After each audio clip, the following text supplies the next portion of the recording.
Jaya Sankirtana Maya Sundara Sharira Gaura Chandra Jaya Dharma Setu Mahadira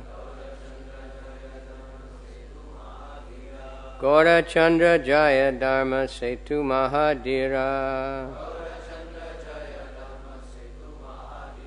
Jaya Sankirtana Maya Sundara Sharira Jaya Sankirtana Maya Sundara Sharira Gaura Chandra Jaya Dharma Setu Mahadira Jaya Sankirtana Maya Sundara Sharira. Okay, who's the real brahmacharis here who memorized it?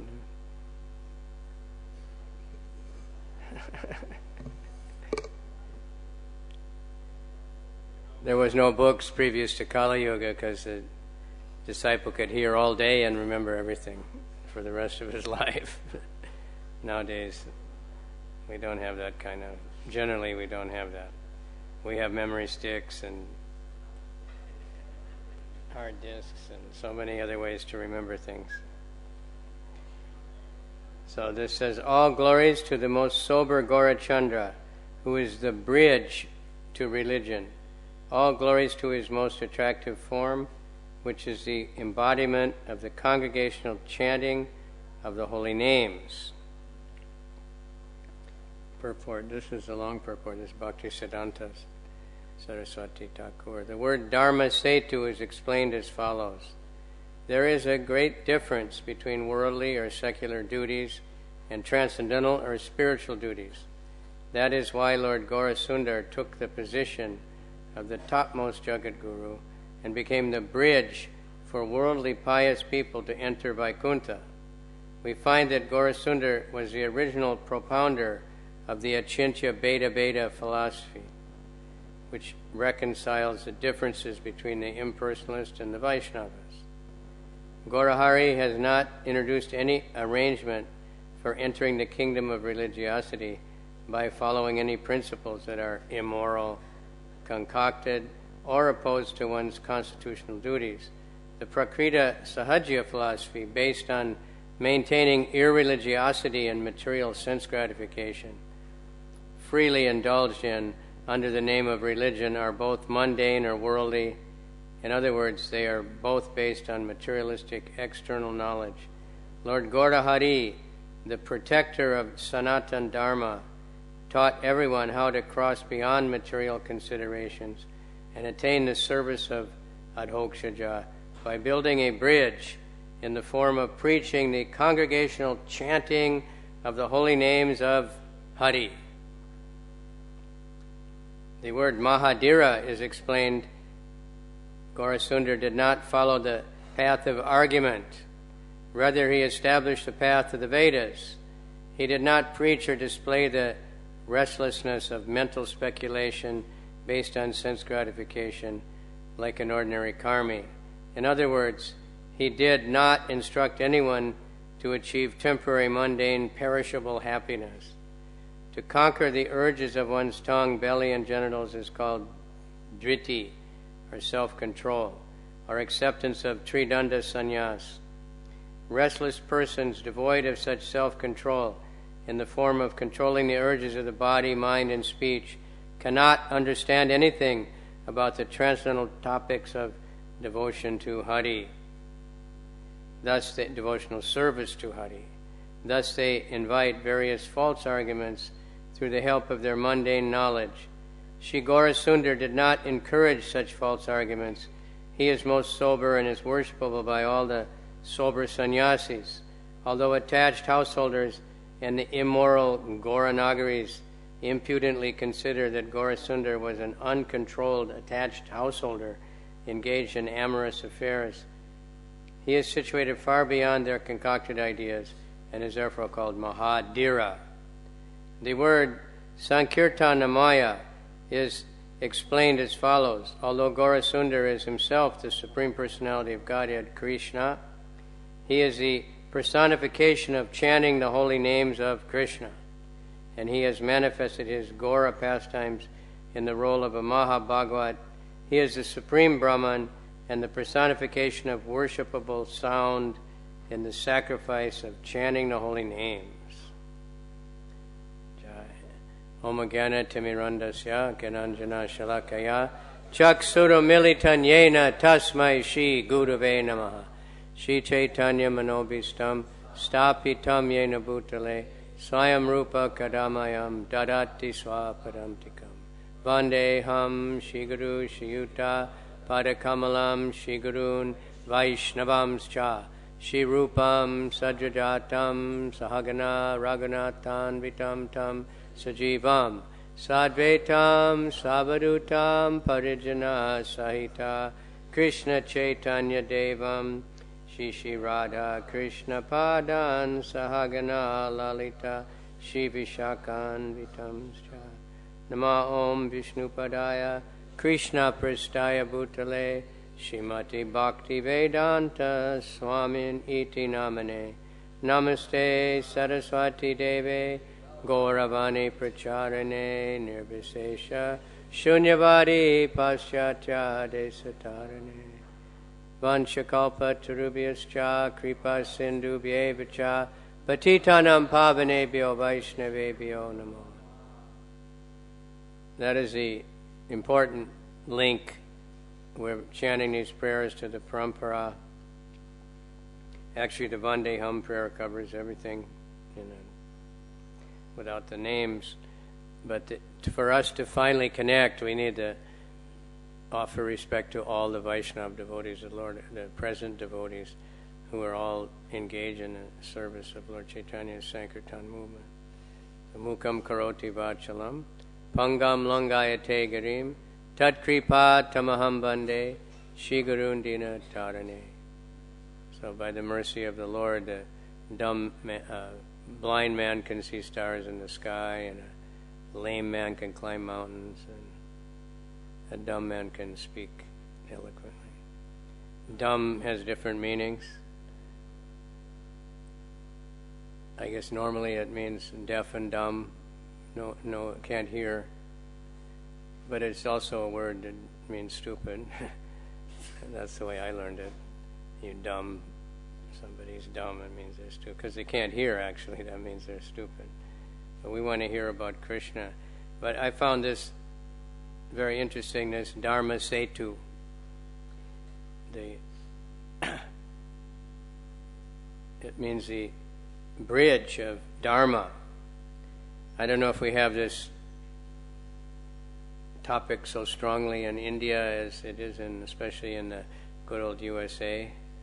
Bridge preaching, trying to make a bridge to the different materialistic groups.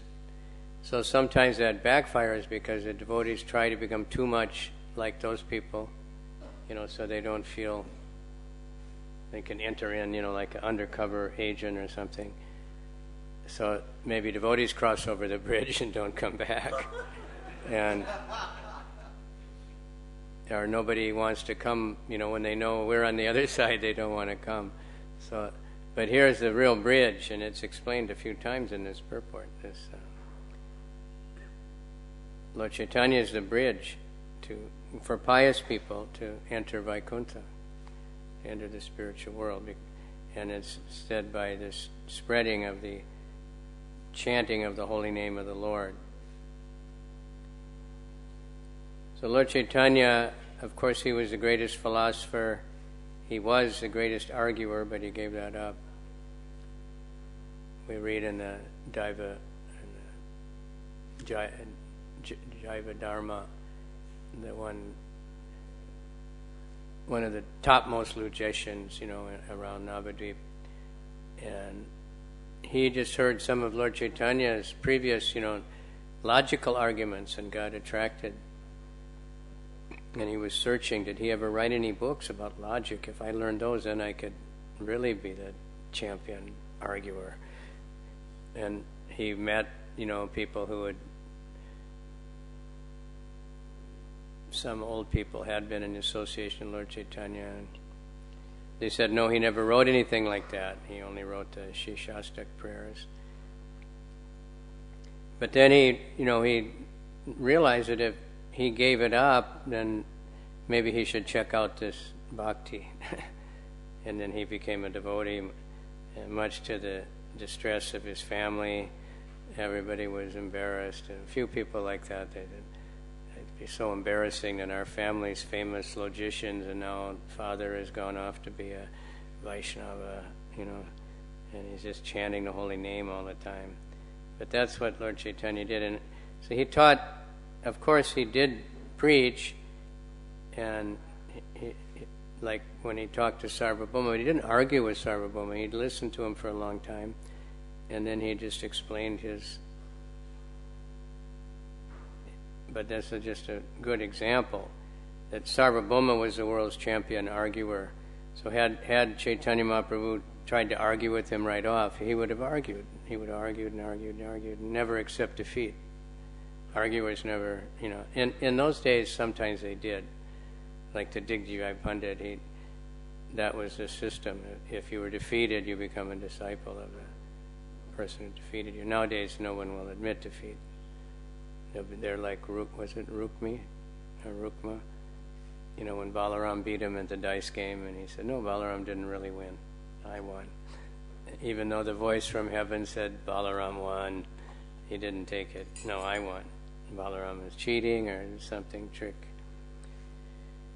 So this Dharma Setu, he's the bridge. He became the bridge for worldly pious men to enter Vaikuntha. And then it's explained that he introduced this Achintya Beta philosophy, which reconciles all the differences. So that's very, very important. That's how Lord Chaitanya took different things from all the four sampradayas. But he made it all make sense and everything come together by this Achintya Beta Tattva. And it's very necessary. Jiva Goswami said, if we can't accept the Achintya Shakti, the inconceivable potencies of the Lord, then we can never understand Him. Scientists, so-called scientists, they want things explained and, 1, 2, 3, or, how big is it, how much does it weigh, where did it come from, where is it? And Krishna cannot be explained like that. Krishna is everything within everything, and so He's the biggest and He's the smallest, but everything that's big is within Him. He's the biggest, but He's outside of the biggest. So in material, there's no examples like that. That something can be both big and small. Of course, it can be, according to who's looking at it, according to one's different perception. Something may look very big to an ant and doesn't look very big to an elephant or something, but not the same as Krishna. So he reconciled the differences between the impersonalists and the Vaishnavas, because impersonal philosophy is there within Vaishnava philosophy. It's one of, Brahmeti, Paramadmeti, Bhagavaneti, Shabdate. It's all there, but it's all coming from Bhagavan.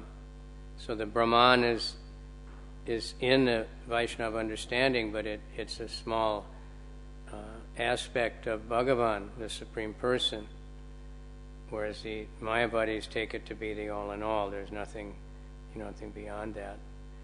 So he made everything make sense, but he did not introduce any kind of stupid thing, says here, any principles that are immoral or concocted, like the sahajiya. The devotees that were there when in the beginning with Prabhupada, he talked about sahajiya a lot, Mayavadi. Nobody knew what that was. They were wondering it must be some group, enemies of Prabhupada or something. But it's a philosophical. It's nowadays very, very common, sahajiya. Sahaj means make it easy. So we find in Bengal and in Orissa especially the Chaitanyite Sahajiyas.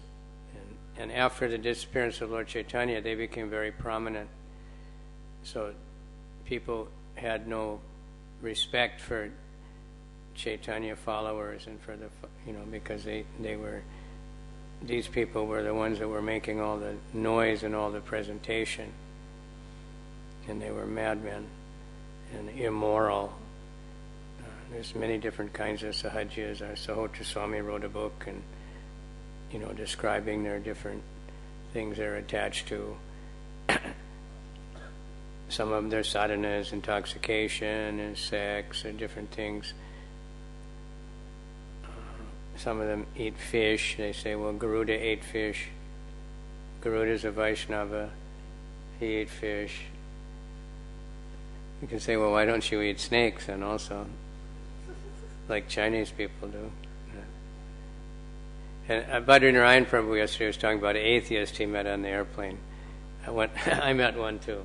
When I was coming from Bangkok to Calcutta, I was next to one guy, and he said, "Oh yeah, we're life members of Mayapur." Asking me, he said, "Yeah, but I don't believe in that. My father is into it. I don't believe God is a person. I don't believe there's statues, and I don't believe all this stuff." I don't remember exactly what he was saying, but he kept referring to God as He. He's not this. He's not that. I said, "Well, you're saying He. He means a person. So if you don't believe He's a person, you have to call Him It."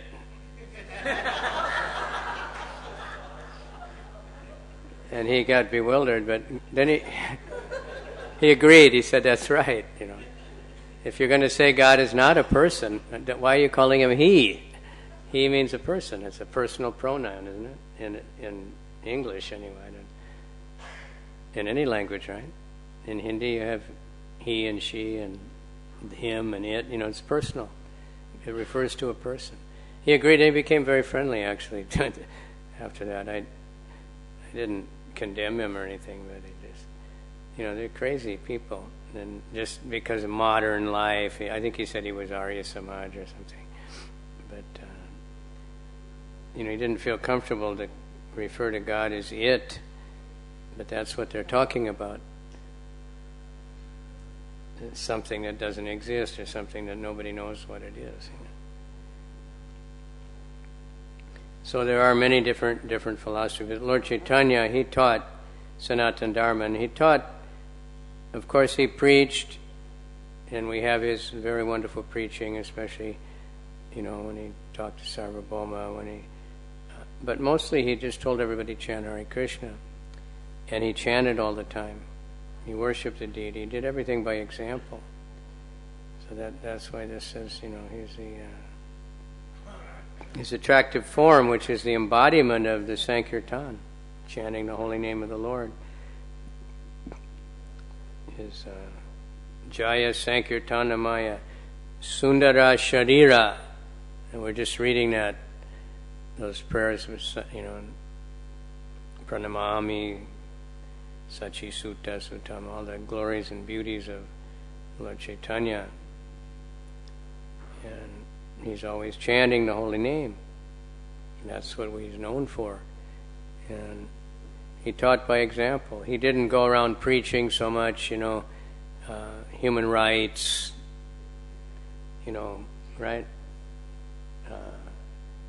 That human rights, that was the big issue in America when the non-white people, or whatever they want to call them, it was quite amazing, actually, in the 50s. In the back of the bus, and they had the separate toilets, and for the black people, and black people still are, a lot of good musicians. And one guy was in the band. He was late, and they wouldn't let him in the front door, because he was black. Had to go to the back, and it was a big thing. Just 60 years ago, the first time they put a black man on the baseball team, some of the teams refused to play against that team. But now they're all the big stars. They're getting paid really big. But Lord Chaitanya didn't preach that. He didn't preach, be fair to the Muslims and love the Muslims. But he embraced Haridas Thakur. He glorified him. He put him on a high position in front of everybody. He set the example. And of course he didn't in all his preaching, there was that one devotee, Subhuti Roy, and he was a zamindar or something, and they had that crazy idea that if you got sprinkled with the water of a Muslim, then you have to become a Muslim. The Hindus made that up, the Brahmins. So that way a lot of Hindus became Muslims. So somebody, they went around sprinkling water, and so he got sprinkled. And he was wondering what to do, and he went to different brahmanas, and they said, this is terrible, terrible. In order to atone for this, one told him you have to drink boiling ghee until you die. That way you can atone for this horrible thing of having Muslim water sprinkled on you. Then he met Lord Chaitanya, and Lord Chaitanya said, no, all you have to just go to Vrindavan and chant Hare Krishna all the time. So he did. He gave up everything, and he went to Vrindavan. And he was living in the forest, and he would just pick up the wood that falls off the trees. And we see people still doing that. In fact, I saw coming here from the airport, I saw ladies doing it right on the highway divider, picking up the trees and for firewood. So he would collect wood like that and then carry it into the village and sell it, and then he'd have a little money. And then he would use the money for serving the Bengali pilgrims that come to Vrindavan, because they weren't able to eat the Vrindavan food. They couldn't eat chapatis.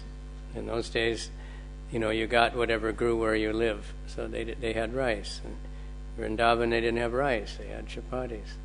So they couldn't digest that. And then he would get rice, and he would get yogurt, and he would provide food for the Bengalis. Like now we have to have in Mayapur, we have to have pizza and veggie burgers and all kinds of things to satisfy the different people that come. So he was doing like that, but according to Lord Chaitanya's direction. Didn't have to do some crazy fanatic thing, but people were like that. So Lord Chaitanya showed by example. He embraced Ramananda Roy, and who was technically a Sudra, and as a sannyasi, people were shocked. How is he embracing this Sudra? Not only did he embrace him, but he sat down with him every night to hear him talk about Krishna, even though he was a great Brahmana. So he showed by example like that. So we need to make this bridge also. The bridge is the spreading of the Sankirtan movement. It's very, very interesting. So Lord Gaura Hari, the protector of Sanatana Dharma, taught everyone how to cross beyond material consciousness and attain the service of Adhoksaja by building a bridge in the form of preaching the congregational chanting of the holy names of Hari. Hare Krishna, Krishna Krishna, Hare Hare, Hare Rama, Rama Rama, Hare Hare. So whatever our bridge preaching is, of course we need gateways, we need, to bring people in, but we find that whatever type of people we go to, if we just present nice kirtan, everybody likes it in any country. Yoga people, they're mad after kirtan now. And even Bhagavad Gita. They're starting to, because devotees present the real thing. That's the bridge, the real thing. That's the bridge that's not going to collapse. In India a lot of times the bridges collapse, right? The old bridges. Sometimes the train is delayed because the bridge broke. And even in America, they have a lot of old bridges now, and highways, and they're breaking. But we want to establish everywhere this chanting of the holy name, congregational chanting, Sankirtan. That's what Lord Chaitanya taught, and that's what he did. Actually, even at his birth, he arranged that he would appear at the time of the eclipse. So everybody was chanting.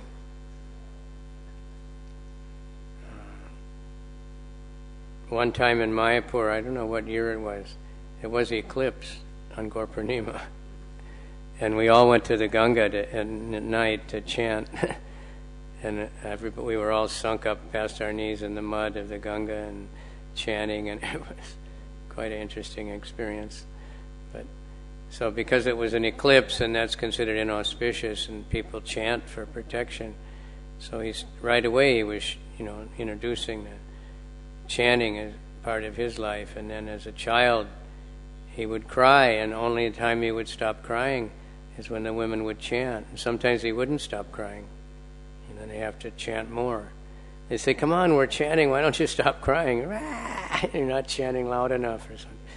So he was, and then he laid off for a while. He showed his pastimes of scholarship and, all the different things he did in order to, nobody knows exactly why he does anything. But he also demonstrated the power of initiation. Initiation is supposed to mean the beginning. The word that Prabhupada translated Diksha, initiate, means to begin something. Sometimes devotees, at least in the old days, thought it was graduation. Okay, I lived in the ashram for so long, I chanted, I did everything, and I got my name now. I'm free. But it's a beginning. But he underwent drastic change, visible change that was noticed by everyone, including himself. And we may not get such a, intense change from getting initiated, but I think everybody feels something, that connection to Krishna. If one is really surrendering what initiation is supposed to mean, he's really, throwing away the past, identity, and understanding now I'm a servant of Krishna, I'm not this body, I'm not American or not young or old, or I'm not rich or poor, or whatever different designations we might have, but now I'm a servant of Krishna and a servant of the spiritual master. So he showed, this incredible change. He went mad after chanting the holy name of the Lord, and even he got, wondering what's going on. And he went back to Ishwara Puri, the spiritual master, and said, "What is this mantra you gave me? I'm going mad. I'm just weeping and crying and dancing, and I can't stop chanting, and what's wrong with me?" And Ishwara Puri said, "That's very good. That's what's supposed to happen. You're very fortunate." And then when he went back to Navadvip, everybody noticed, he's always chanting the holy name, and he was, and all the Vaishnavas were so happy because they had been praying, because he used to argue with them previously. He could always defeat them, and the devotees would try to avoid him, and he would always seek them out to get in arguments and defeat them. And they would pray, that if he became a Vaishnava, then he would be such a great preacher, that this would be really wonderful. He's so beautiful, and he's so eloquent, and if he was a Vaishnava, boy, we'd really conquer the world. And he'd say, "Well, thank you for your well wish. I'll show you," he said. "When I become a Vaishnava, there'll be nobody like me." But when he came back after initiation, they noted that he was completely humble. There was no trace of arrogance anymore. That arrogance was all just a big show, just to show the uselessness of scholarship and all that kind of mundane scholarship and material prestige. But they were noting that Nimai has changed completely. He's a Vaishnava, and he was just chanting, and he was saying, he wanted to tell everybody about his experience, and then when the students have been waiting for him. His students were very attached to him. He was such a good teacher. They didn't want to learn from anybody else. But then when he said, "You'll have to go somewhere else now because I can't talk about grammar anymore. Hare Krishna." And everything is the name of Krishna, whatever they ask him.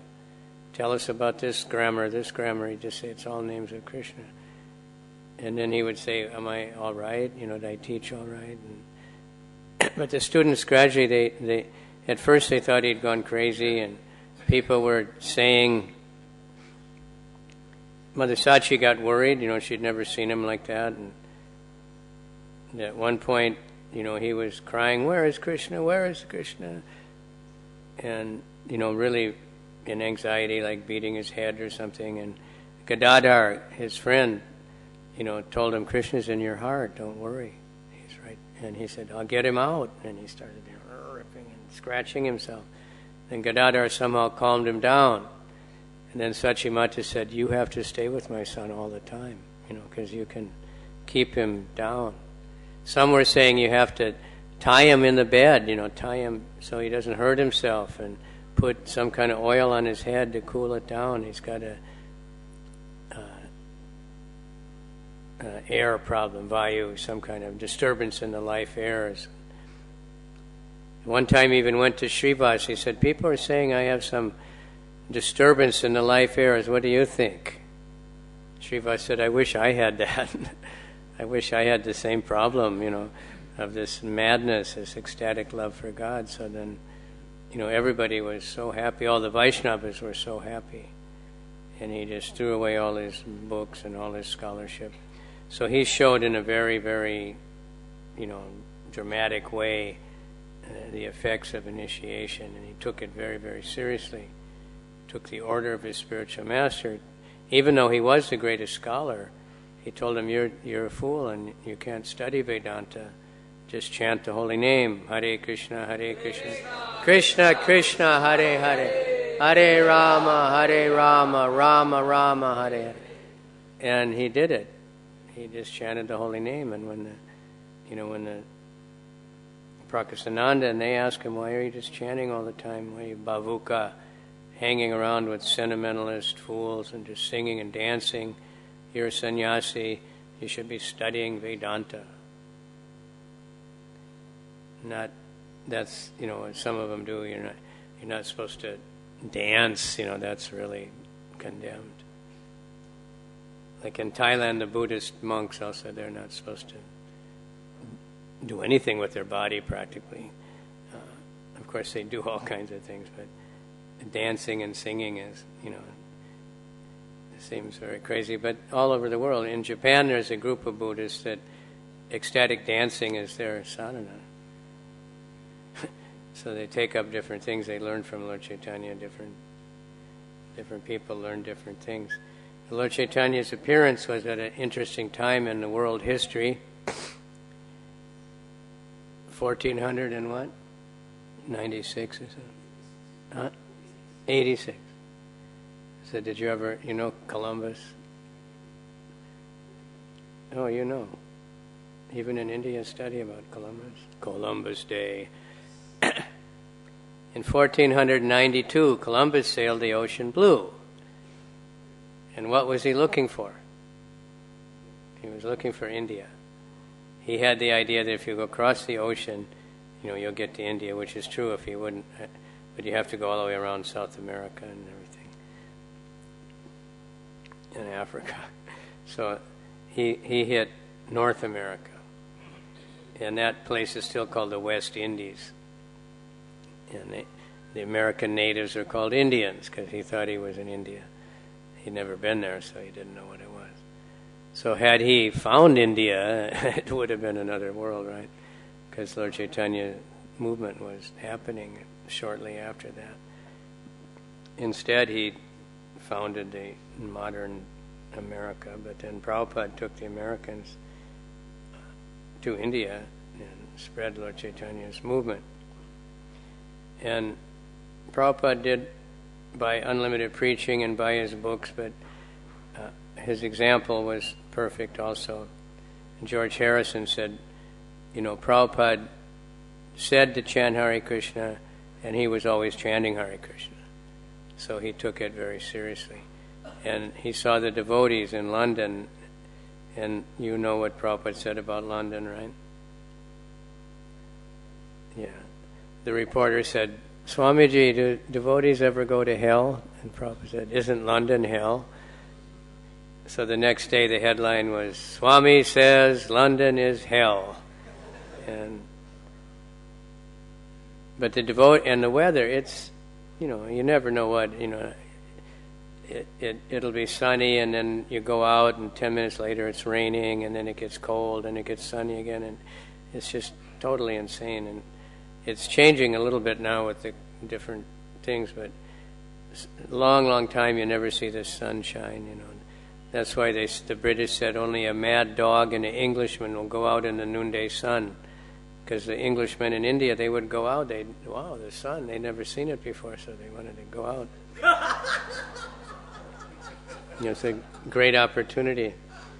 Even I saw, in the early days of Mayapur, the devotees from Shivaram and the devotees from London, they were out sunbathing, you know. But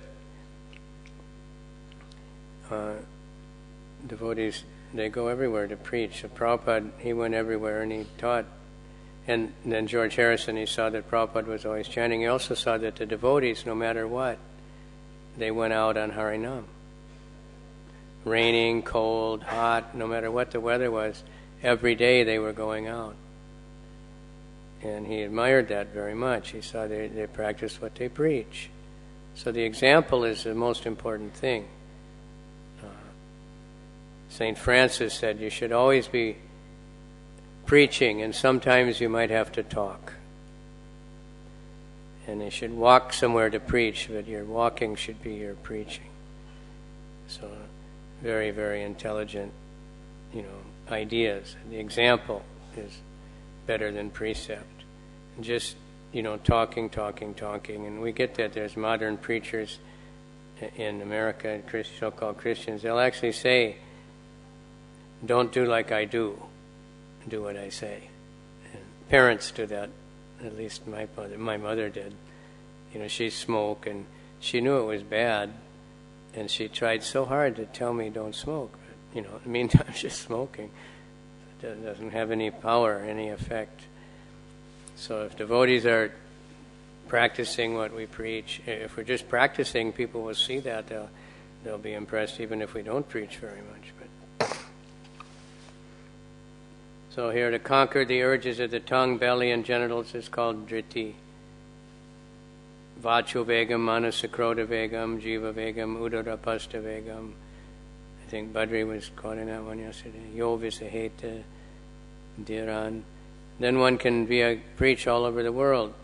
If you can control the urges of the tongue and the mind and the belly and the genitals, these urges, these pushings, vacho vegam, manasa vegam, krota vegam, anger, these things are pushing everybody around, then they can really preach. So Lord Chaitanya was a Mahadira.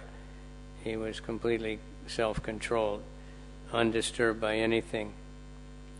If people are disturbed, the senses are disturbed, then how can we preach, And we get envious of someone that has some material opulence or something. But devotees know that everyone is suffering, everyone is poor. We're distributing prasadam, to the school lunch. So not every kid in all those schools is poor or starving, but they're getting prasadam. Somebody's criticizing, but we try, and that's why we make restaurants, so the rich people will get prasadam, because they might not want to take free prasadam, right? In New York City, they have a prasadam to the homeless, but there's a few businessmen come by every day and take a plate. They like it. They don't need the money, but they just think it's nice. They're not ashamed to eat with the homeless people. So we're trying to give Krishna to everyone. That's why we're spreading the holy name of the Lord, and this is the bridge, so people can cross over to Vaikuntha. And not just Vaikuntha, but to the Goloka, to be with Lord Chaitanya. So he's very sober and worshipful. People might have criticized him. Prabhupada mentions that, different crazy sahajas, they might have criticized Lord Chaitanya. So Sankirtanamaya, he is the personified Sankirtan, personification of chanting the holy name of the Lord. He's also, of course, the personified Srimad Bhagavatam. His pastimes are exactly in line with all the teachings of Srimad Bhagavatam, and it's obvious that he's Krishna the great devotees are recognizing that and saying it, but we can compare the pastimes. The Sankirtan, congregational chanting of the holy name, is the same as the rasa dance. In fact, many of his intimate associates were gopis in the Krishna Leela. Nityananda's associates were gopas more, and some were both. Some were going back and forth. Lord Chaitanya wasn't stealing milk and butter because he wasn't in the cowherd community, but he was making a lot of trouble, But why would he do that? Because it says in the 10th canto, actually, that Krishna knows everything. He knows that children are the most attractive. Noticed how Badrinarayan noticed the children every time a child cries. So you can't help but notice it, and everybody notices, and they're very charming. And especially a naughty child, attracts a lot of attention. Small, and if they're bigger, then we don't like that. But a very small one, we like. That's why children get confused. It's very hard to grow up. I don't know if we can remember, but when you're little, no matter what you do, oh, it's so wonderful, oh, and glorious. The child can break everything in the house or do anything, and everybody's glorifying him. But all of a sudden, don't do that, don't touch this, don't touch that. And, but last week you said it was wonderful, isn't it? So it's very hard, And sometimes with new devotees we do that, Someone guest is coming, and oh, wonderful, wonderful. Then they get a little bit familiar, and don't touch this, don't do that, First time I was at one of the first times I went to the temple, I was long hair and looked quite degraded. Actually, I was pretty clean, but didn't look like it. And, I followed the regulated principles. And I didn't know what they were, but I just got so tired of the nonsense activities. So I was so happy when they told me about the 4 regular principles. Because I thought, what's wrong with me? I don't like these things anymore. I don't have any. How can I associate with my friends or anything? You become weird. So I saw the kitchen. They really cooked a huge feast, and there was just a few brahmacharis, and I saw the kitchen just piled up with dirty pots. So I was the householder. I said, let's help clean the kitchen. So I went in the kitchen, started cleaning, and the brahmachari, get out of the kitchen, you dirty, hip. That was the new Bhakta program. That was the new Bhakta program back then. You had to really want it, it wasn't like they babied you into it in those days. But anyway, the example is the most important. We want everyone to chant the holy name. So however we can arrange to get people to chant the holy name, but purely chanting the holy name, we don't need, And Lord Chaitanya, of course, he went out every morning, Udilo Aruna, Pura Babaji, Dwijamani Gaura Mani Jagi, Tatai Tatai Bajala Ko, which is important. Kol means what? Mridanga? Not boom, boom, boom, boom, djembe, right? I one boy told me once, the djembe is much better than the mridanga. I said, if Lord Chaitanya, if it was better, he would have used it, Prabhupada would have used it. They did exist, it's not like a new invention. It's been used in, whatever they use them for in Africa for a long time. But the sweet mridanga, madhurya mridanga, nice sounds. Spreading the holy name, making it very, very attractive so that everybody can hear it, and reaching out to, all kinds of places. Now we see devotees, and there's many, many facilities now with the internet, which we all need to exploit much more, get people directed, like I saw that Vaishnava Seva is trying to do, to make a thing to bring more hits to, proper Krishna conscious stuff. And the more we put out there, the more people will connect, hear the holy name. but mostly the one-on-one preaching, devotees going out, meeting people, giving them books, personally talking to people. This is very powerful. And public chanting where everybody can, see the devotees. I was telling the other day about that girl in Japan, and she's just been going out like every day, just chanting around. And then the television was interviewing her, and they asked her this question about something called sleep paralysis. I think in Japan they get some interesting diseases. They had one called Wakai Byo, young people's sickness. Young people just wouldn't come out of their room. They just didn't want to face life, And the mother would just put some food or something. And so I just heard of this one, but it's probably people wake up and they can't move, because they hate their job so much or something. And they don't want to, so they just get sick. So she just sang Hare Krishna and played music and answered the question in Japanese and kept chanting in between. And the cameraman and the other guy were laughing so much. They were so happy, Probably the best thing, the only interesting interview they ever had. Somebody really happy and chanting Hare Krishna. But she's attracted so many people. They had Harinama on the day before Gaura Purnima, and they got like 9 girls or something came to join her. People had never been out on Harinama before. Just from 2 or 3 girls going out chanting every day. So the power that's what Lord Chaitanya did, and that's what he told his disciples to do. That's what Haridas Thakur did. Lord Nityananda, door to door. Bhaja Krishna, Bolo Krishna, Kodo Krishna, Shiksha. Worship Krishna, chant Krishna, and teach about Krishna. Not only just for yourself.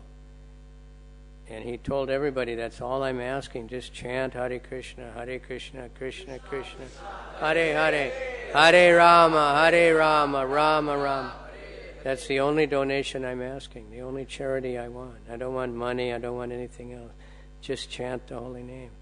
Because he knew that if someone chants even once, something happens.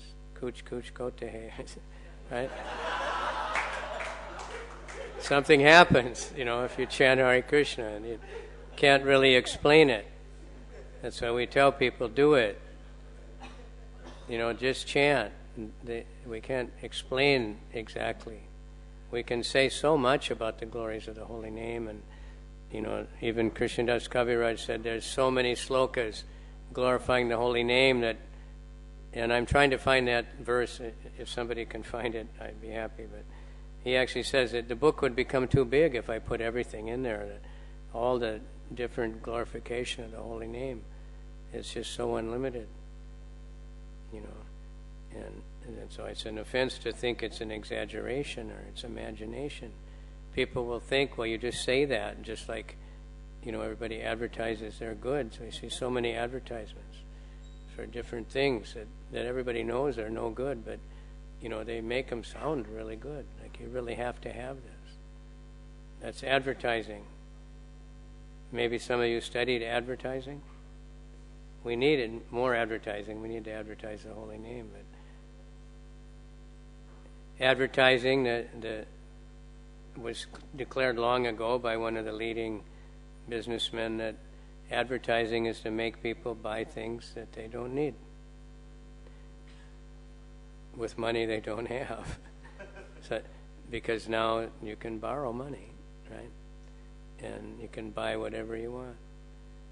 In Ghana, I was there, they didn't have credit cards, and still people are afraid to use them because there's so much criminals, but they had a big billboard. Now you can get everything you've ever wanted, And people think that, I don't have to pay for it. Just, If you use a credit card, it's so fast, And they're supposed to check the ID and check the signature and everything. In all the years I've used a credit card, that happened once or twice. They just, and it's finished, your money's there. You have to pay, But they don't check because the store knows that maybe it's not the right person. They're not going to get the money, but, if they pass it through, they get it. But Lord Chaitanya, he giving freely the love of Godhead, and one should take that at any price. But the only price is faith. And Bhaktivedanta said, you better hurry up and get to the marketplace of the holy name, because Jagai and Madai are taking everything.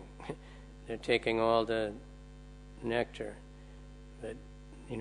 But we also know that it grows. The more it's distributed, the more people get the holy name, the more people get the Krishna Bhakti, the more it's there, the more it increases.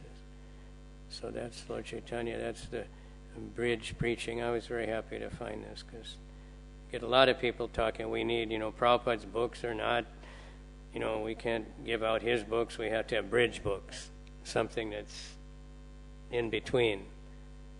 And of course, we want everybody to write books, but so many people have, the first time they ever got a book was Bhagavad Gita, and they just completely changed their whole life all over the world. So, but we need to be out there and give them all these things, give them the Bhagavad Gita. It doesn't matter India, where they used to say it's impossible to distribute books in India. That was in Prabhupada's time. Everybody says, we have it at home. We have Hindi, Gujarati, we have most of them, it wasn't even Bhagavad Gita, whatever they have at home, they don't know. And if they did have it, they never read it. But devotees were persistent. Devotees kept, talking, and now, you can't keep up. Everybody wants it. And not only in India, but other countries also. I gave one boy a book in America on the campus, and I said, well, you look really spiritual, and he said, no, I'm an ordinary person. And he was very humble, and I put the Bhagavad Gita in his hand, and he was talking to me. Then he looked at the Bhagavad Gita and said, I'm looking for this book, where can I get it? I said, well, I just happen to have an extra one here. And it was amazing. He was looking for the Bhagavad Gita. Once in a while that happens. But everybody's actually looking for it. Not everybody's heard of it exactly. Not everybody knows what it is, but many people do. They're actually looking. They heard about it somewhere. They saw it at somebody's house. They might have met a devotee before, but for some reason they don't get it. But many people, they want Krishna. They want Bhagavad Gita. They want absolute knowledge. They want happiness. They think happiness. Bhagavad Gita is far beyond happiness. Lord Chaitanya is, ecstasy, bliss. He was not teaching some mundane happiness, satisfaction in the material world, peace of mind. He's giving the topmost. It's only for the soul. The Bhagavad Gita, Lord Chaitanya's teaching, our movement is for the soul. And then automatically the mind and the body, everything else will be pacified. We'll be able to tolerate the natural disturbances of the mind and body if we get on the spiritual platform. Otherwise, there's no hope of any kind of happiness. Bliss is only for the soul. So Bhaktivedanta Thakur said that there's always a conflict between the mind and the soul, because the mind cannot experience bliss. The mind can only get some kind of flickering happiness and then start wondering, is this really happiness? And, maybe there's better happiness. I bought this new whatever it is and it made me happy. Even I remember when I was in high school, my boss bought a new car. He bought a Thunderbird car, which was supposed to be something. And I asked him, did this car make you happy? He said, well, it did for a few minutes. And I should have got a Cadillac. He said, no, it's too late, because if you already bought it, if you sell it, you lose like half or something, So that's the way material life is. We work so hard to get some sort of idea of happiness, and then we're not sure if it's really happiness, or the next advertisement there's something much better coming up. But the spiritual happiness is anandam buddhi vardhanam. It's always increasing. The ocean of spiritual bliss always increasing, and we can always join in that just by chanting the holy name, just by crossing the bridge, joining Lord Chaitanya's Sankirtan movement. We don't want to be like, that we had a drama we used to do quite often when I first joined called The Rocks or something. And so there were 3 men carrying their bag of rocks. And then across the river was a Sankirtan party, and they're saying, "Come on, join us, join us, join us." And the first guy said, "No, I have to carry my rocks. This is my dharma." And he just went off to the rock market or something. And the second one, he was very attached to his rocks, and he thought, "Well, I'll join." He jumped in the river, but he drowned. Then the third one threw away all the rocks and swam across and joined them. So the message is, if we want to really join the Sankirtan, real initiation means, okay, we give up. I'm not what I used to be. I'm not connected anymore. Be like that Murari Chaitanya. You know him? He was a disciple of Saranga Thakur. There's there in Mamgachi and in Navadvip. And he was a young boy and he died. He was bitten by a snake.